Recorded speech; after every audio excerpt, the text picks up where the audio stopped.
Hello everybody. Today my group and I will be presenting about the operation surgery we did, laparotomy in sheep. So now an introduction of the surgery. Laparotomy is a surgical procedure that involves making an incision through the abdominal wall to access the abdominal cavity and its organs. It is widely used in veterinary medicine for both diagnostic and therapeutic purposes. Laparotomy is indicated when non-invasive diagnostic methods such as ultrasonography or radiography are insufficient to provide a definitive diagnosis or when direct surgical intervention is required. In small ruminants such as sheep, laparotomy plays an important role in managing reproductive and abdominal conditions, including dystocia, uterine disorders, and procedures like embryo transfer or caesarean section. The procedure allows direct visualization, palpation, and manipulation of internal organs, allowing veterinarians to identify pathological changes that may not be detectable through imaging alone.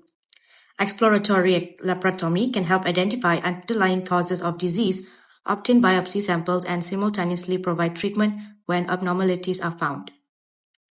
In pregnant sheep, laparotomy requires special attention due to the presence of the fetus and the increased risk of complications such as stress, infection, hemorrhage, or abortion. Strict adherence to aseptic techniques is essential to prevent surgical site infections, which can significantly affect recovery and overall outcomes. This surgery aims to understand and apply the principles of laparotomy in sheep, including its indications, surgical techniques, aseptic procedures, pre-operative preparation, intraoperative monitoring, and post-operative care. The sheep were initially restrained and the surgical site at the flank region was clipped and shaved to remove wool. The area was washed using water mixed with soap to remove any dirt and debris, and it was dried with a clean towel. For the pre-operative physical examination, heart rate and respiratory rate of the sheep was first taken. The heart rate of the sheep was found to be 76 beats per minute, and the respiratory rate was found to be 48 per minute. Next, we proceeded to take the temperature of the sheep and found it to be 40 degrees Celsius. Pre-operative medication was given before surgery to prepare the sheep and reduce the risk complication. We used tetracycline at 1.8 milliliters was injected into the semitendinosus muscle as an antibiotic to prevent infection. And then we used atropine at 0.3 milliliter was given under the skin to reduce the saliva and respiratory secretion during anesthesia. The last medication is silazine at 0.3 milliliters was administered intravenous to sedative the sheep, reduce stress, and make handling easy during surgery. To prepare the surgical team, the surgeon and the assistant surgeon wash their hands thoroughly. They are then assisted with gowning as such, from gown, glove, hair, cap, and mask. The sheep is then restrained with hog's tie or full knot.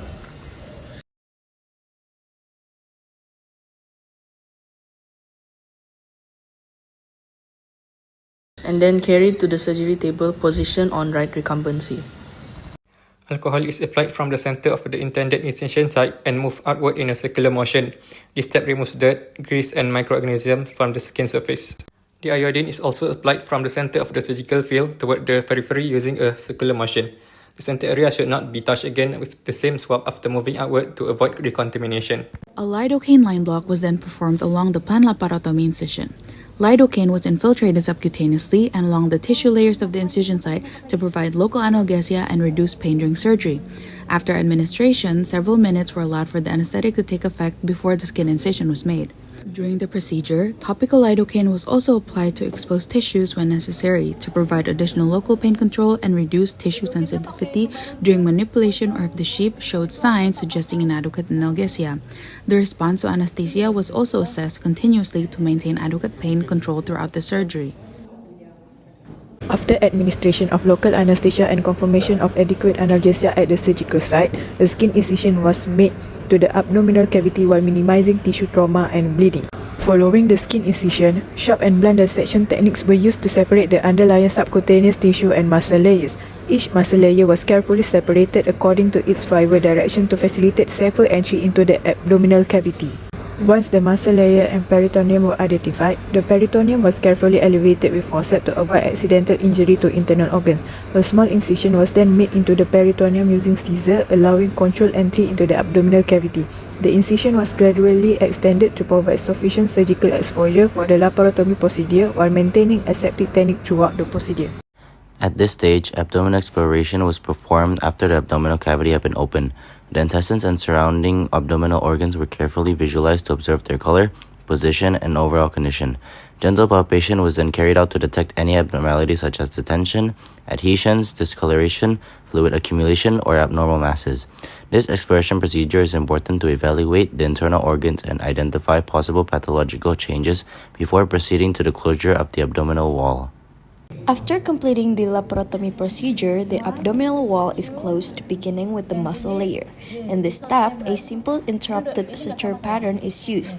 The edges of the muscle are carefully opposed to restore the anatomical structure and provide adequate strength to the incision site. Each stitch is placed individually and tied securely to ensure proper tissue alignment and healing. Once the muscle layer has been closed, the subcutaneous tissue is sutured. A simple continuous suture pattern is used for this layer. The suture is placed in a continuous manner along the incision to reduce dead space, improve tissue opposition, and support the overlaying skin during the healing process. For the closure of both the muscle and subcutaneous layer, gauze suture material is used. Gauze is an absorbable suture that provides temporary wound support and is gradually broken down by the body during the healing process. The muscle layer is closed with a simple interrupted pattern, while the subcutaneous layer is closed using simple continuous pattern to achieve secure and efficient wound closure. The skin was closed using a surgical stapler by aligning the skin edges carefully. And then, surgical site was cleaned by sterile gauze to remove blood and debris. Glucosinate or spray was applied around the incision to protect the wound from contamination and fleas.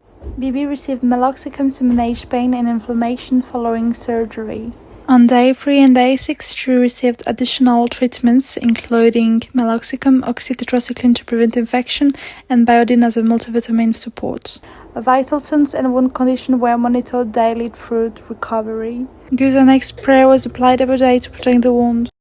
No complications were observed, and BB made a full and successful recovery.